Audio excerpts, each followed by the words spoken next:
She posted a selfie. Just a selfie. Blue jeans. White tank top. Blue and white striped button-up. Layered necklaces in blue. Matching sunglasses. Wide, full, camera-ready smile. 3 friends around her. A soccer ball sticker on the photo.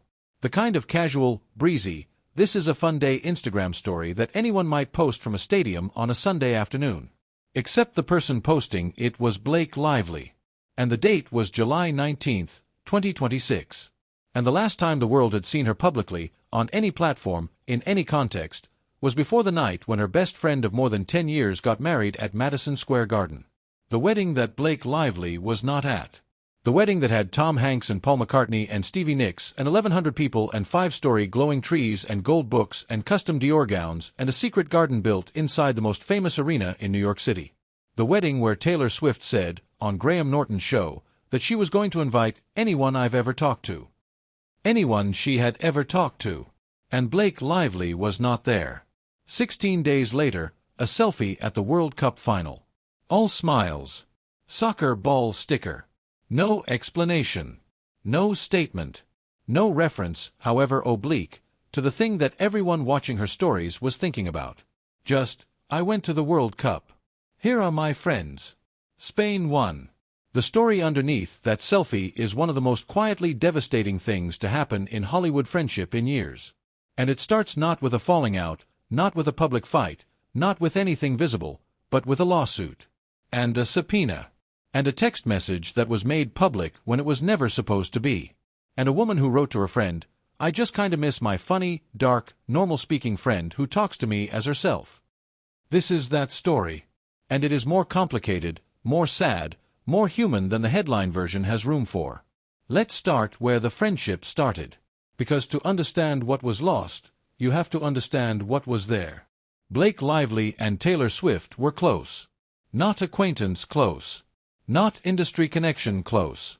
The specific kind of close that develops between 2 famous women who find in each other something they cannot always find in the world outside their friendship.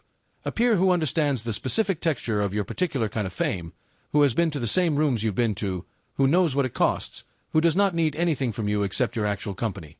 They were in each other's lives for over a decade. They showed up for each other. Taylor attended Blake's film premieres. Blake attended Taylor's concerts, sitting in suites, visible in crowd shots, cheering. They took trips together. They had dinner together. When Blake and her husband Ryan Reynolds had children, 4 of them, James and Inez and Betty and Olin, Taylor Swift became the godmother to the girls. Not a ceremonial godmother. A real one. The kind who shows up. The kind who is part of the children's lives in ongoing, specific, present ways. Godmother. That word carries weight. It is a promise. It is a choice. You make it once, solemnly, and it does not expire when circumstances shift. Taylor Swift made that choice, multiple times, for Blake Lively's children. And then came, It Ends With Us. The film was based on Colleen Hoover's novel about a woman leaving an abusive relationship. It starred Blake Lively and was directed by Justin Baldoni, who also co-starred in the film. By most external accounts, what should have been a significant moment in Blake's career, a powerful story, a serious role, a film that many people were anticipating with genuine interest, turned into something else entirely. In December 2024, Blake Lively filed a civil rights complaint against Justin Baldoni. She accused him of sexual harassment and sexual misconduct. She accused him and his publicist of launching a deliberate smear campaign against her, a coordinated effort to damage her reputation and make her look like the villain of a story in which she was, she alleged, the victim. This was a seismic legal and public relations event. It was one of the most discussed Hollywood stories of late 2024 and well into 2025. Blake Lively, one of the most recognizable actresses in American cinema, filing a formal complaint accusing her director of harassment and then a deliberate reputation-destroying campaign. And Taylor Swift's name was in it. Not because Taylor did anything. Not because Taylor was accused of anything.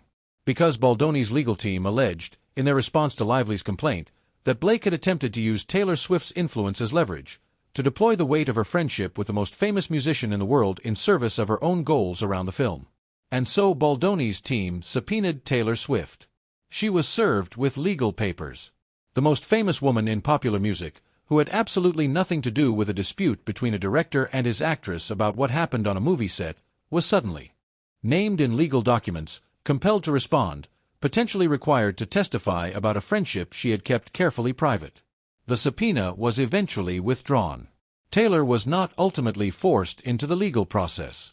But the damage, the thing that could not be undone simply because a piece of paper was retracted, was already done. Her name had been in a lawsuit. Her friendship with Blake had been weaponized, or at least framed as having been weaponized, in a legal dispute that was already a media spectacle. And however that had happened, whatever the full truth of it was, Taylor Swift had been pulled into something that was not hers to be pulled into. And then the text messages became public. This is the part of the story that almost no one has fully processed. Because the text messages were not released as part of a deliberate disclosure. They were unsealed as part of the legal proceedings. Court documents made them public. And in those documents was a message that Taylor had sent to Blake. A message between two friends, a private communication, the kind of thing you say to someone when you are worried about them and you love them and you are trying to say something true without being hurtful. Taylor wrote, "It feels awful to be in any way critical of any way you process what you've been going through, but I just kinda miss my funny, dark, normal-speaking friend who talks to me as herself." Read that again. Slowly. It feels awful to be in any way critical. She was doing the work of being a good friend even in the act of saying something hard. She was acknowledging that Blake was going through something real and that whatever was happening to Blake was affecting who Blake was being in the friendship. She was saying, "I see you changing and I miss who you were. I just kinda miss my funny, dark, normal-speaking friend who talks to me as herself." Funny, dark, normal-speaking. 3 words that capture something extremely specific about a person. Not their beauty or their talent or their fame or their public image. Their humor. Their edge. Their realness in conversation. The way a specific person sounds when they are not performing for the world but just talking to the people they love. Taylor Swift missed that version of Blake Lively. The version that talked to her as herself. That text message was not meant to be public. It was a private expression of love and concern from one friend to another, sent at a difficult moment in a way that many of us have sent to someone we care about when we're worried something is wrong. And it ended up in a court document. Read by lawyers. Filed in a federal case. Reported on by every entertainment outlet on the planet. And the friendship, which had already been strained by the circumstances that produced the lawsuit, did not survive the additional weight of having its private moments made into evidence. Taylor Swift felt, according to sources who spoke to multiple outlets, massively betrayed. Not just by the legal situation. By the feeling that the friendship had been instrumentalized. That something private had become public in a way she had no control over and had not consented to. That the trust she placed in a person she had chosen as the godmother of her children had been, somehow, broken. And so when July came, and the wedding invitations went out, and 1,100 people received their watermarked envelopes and their NDAs and confirmed their attendance at Madison Square Garden, Blake Lively's name was not on the list. Or if it was, and the reporting on this is genuinely conflicted, with some sources saying she was not invited and others saying an olive branch was extended, she was not there. The wedding came and went. The secret garden and the 5-story trees and the gold books and Adam Sandler's advice to kiss every chance you get and Paul McCartney singing something he hadn't sung in 62 years and Stevie Nicks in a space so intimate that Robin Roberts described it with a single word. All of that happened, and Blake Lively was not in the room. Instead, on July 2, 2026, the day of Taylor's rehearsal dinner, the day before the wedding, Blake and Ryan Reynolds were in Lake Placid, New York. Approximately 300 miles from Madison Square Garden. Their daughter Betty was competing in a horse show. TMZ published photos. The Reynolds family was in Lake Placid, watching their daughter ride, on the day that 1,100 of the most famous people in the world were descending on New York City to celebrate Taylor Swift's marriage. 300 miles. And a horse show.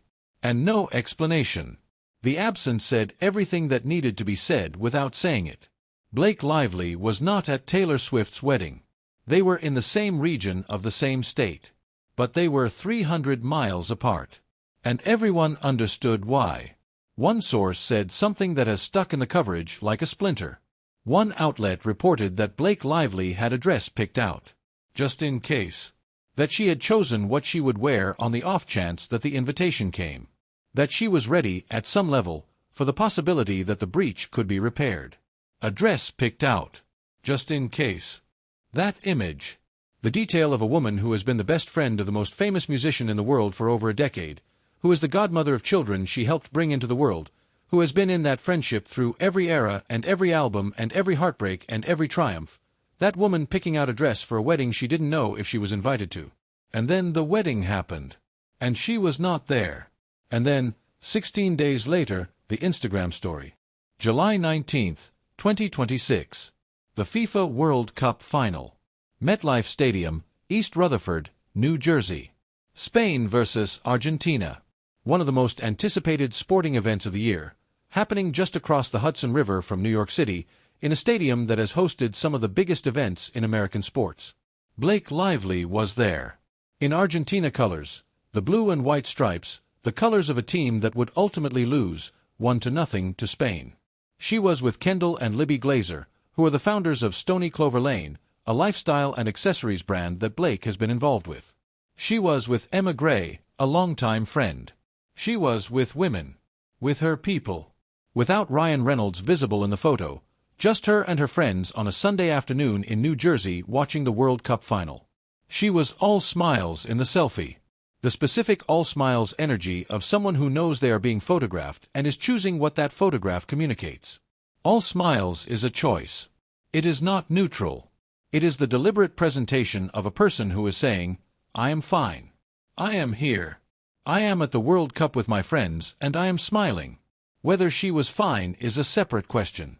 Whether the smile represented the internal state or the public-facing management of the internal state, that is impossible to know from a selfie on an Instagram story.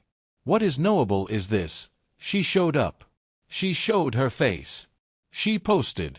She broke the silence that had existed since before the wedding. Not with a statement about Taylor Swift. Not with a word about the friendship or the lawsuit or the dress she may or may not have picked out. Just with a selfie at a soccer game. Soccer ball sticker. Wide smile. Blue and white stripes. And the entire internet stopped and looked at it and understood immediately what it was and what it wasn't. It was not an explanation. It was not a reconciliation. It was not a message to Taylor or about Taylor. It was Blake Lively going to the World Cup final and being photographed there and posting about it because that is what people do when they go to things. Or it was all of those things simultaneously, layered into a selfie, the way so much in public life is layered into something small. Now let's talk about what makes this story genuinely complicated in a way the surface-level coverage doesn't fully honor. Taylor Swift is not the villain of Blake Lively's story.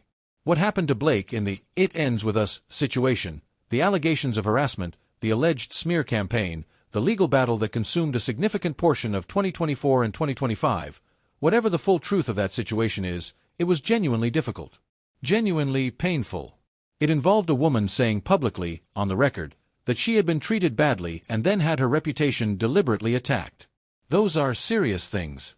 And Taylor Swift was, during the worst of it, trying to be a good friend. The text message confirms that. It was not a cold text. It was not a distant text. It was the text of someone who was worried, who missed her friend, who was trying to say something honest in a kind way. But at some point, being a good friend and having your name end up in a federal lawsuit are not compatible conditions. At some point, the loyalty that Taylor felt toward Blake collided with the reality that her name was now attached to a legal proceeding she wanted no part of. And the collision produced something, some rupture, some pulling back, some recognition that the friendship had arrived at a place it had not been before. And the wedding invitation was either not sent or not confirmed. And 300 miles separated them on July 3rd. The question that nobody can answer from the outside, and the question that everyone on the outside is asking anyway, is this permanent? The text message Taylor sent was not a goodbye. It was not an ending. It was someone who still valued the friendship enough to say something hard. Someone who still missed the person. Someone who was trying to reach through the difficulty and find the friend she knew. I just kinda miss my funny, dark, normal-speaking friend who talks to me as herself. Past tense and present tense simultaneously. She misses the version of Blake who was fully herself. Which implies that the version of Blake who was available during the lawsuit period was not that. That something about the situation had changed how Blake presented, how Blake communicated, how Blake existed in the friendship. That kind of thing, the feeling that someone you love is not quite themselves, that the difficulty they are navigating is changing them in ways that make them harder to reach, that does not necessarily mean the friendship is over. It might mean it needs time, space, the resolution of the thing that is making both of them less themselves in relation to each other. The lawsuit is ongoing. The legal proceedings involving Blake and Justin Baldoni have not concluded. The weight of that legal situation is still pressing on Blake's public life in ways that affect everything around her, including friendships that have nothing to do with the case. And Taylor Swift is on her honeymoon, or returning from it. The most significant personal moment of her life is in its first weeks. She is building something new, a marriage, a next chapter, the life that comes after the most spectacular wedding in recent memory. She is not, presumably, spending her honeymoon actively navigating the question of what her friendship with Blake Lively looks like going forward. Both of them are in the middle of their own enormous things. On separate tracks. 300 miles apart, then 16 days apart, then a selfie at a soccer game that says, "I am still here. I am going to things. I am not hiding." Blake Lively, for all the difficulty of the last 2 years, is not a person who disappears. She is not someone who retreats from public life in the face of scrutiny. She is Gossip Girl alumni, a woman who has been photographed at premieres and galas and events throughout a 20-year career. She is someone whose public presence is part of her professional existence. She went to the World Cup final. She posted about it. She smiled. That is not defiance. That is not a response to Taylor Swift specifically. That is a woman continuing to exist in the world, which is what people do. But she was not at the wedding. And the wedding had Paul McCartney and Stevie Nicks and the woman who was once her best friend making promises in a secret garden built inside a basketball arena, and Blake Lively was in Lake Placid watching her daughter ride a horse. And then, 16 days later, she posted a selfie with a soccer ball sticker. The thing about big Hollywood friendships, the ones that span a decade and include godmother relationships and pregnancies and albums and tours and public appearances and private conversations and text messages that later become court documents, the thing about those friendships is that they do not end cleanly. They do not end with a statement. They do not end with a public acknowledgement on either side. They just become quieter.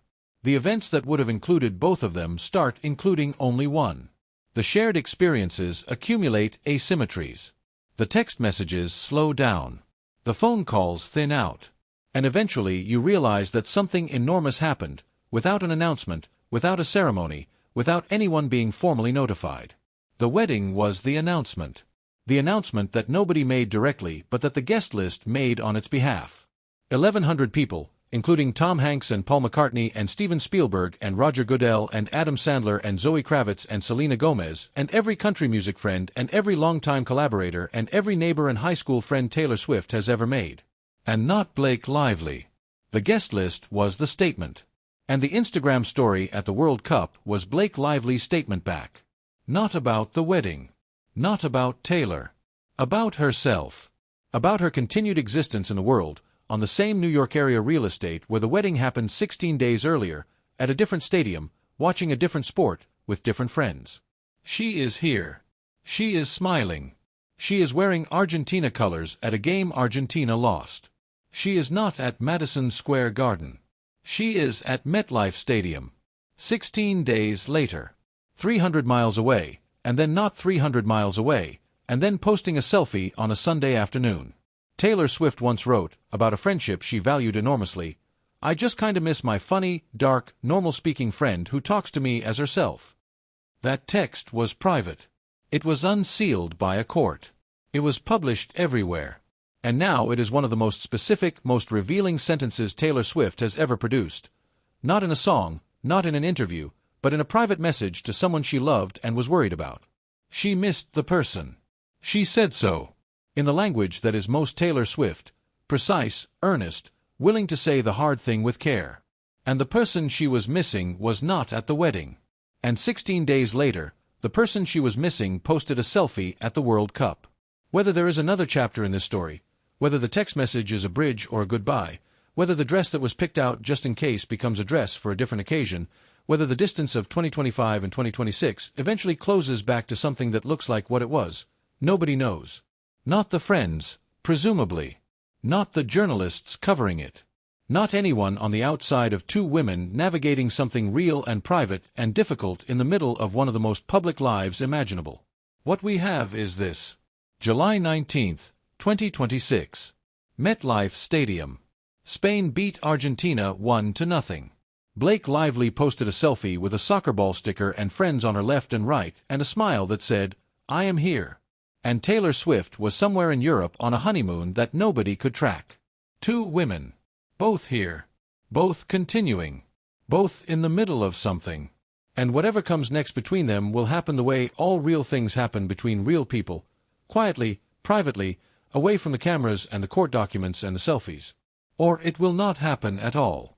And only they will know which. Stay with us. Because this story is not over.